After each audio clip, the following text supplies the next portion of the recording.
great interest. I'm seeing a lot of interest, many people coming up and wanting to learn more and be more engaged. And so that's promising. People are curious about it. They're not as afraid as I thought they might be. They want to learn more.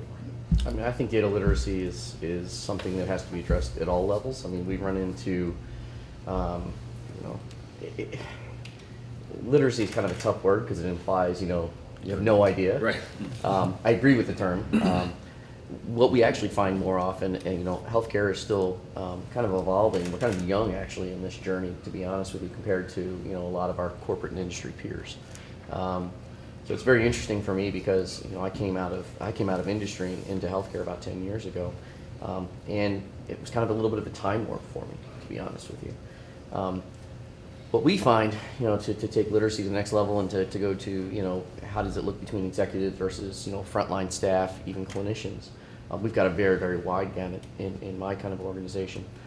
It's consistency of definition of these ideas.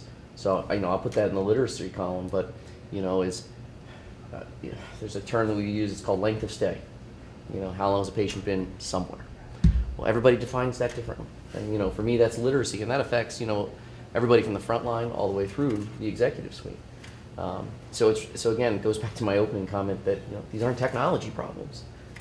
These are things that we really need to help the organizations move through to be able to actually capitalize on what all of us, I'm sure, at this table can really deliver.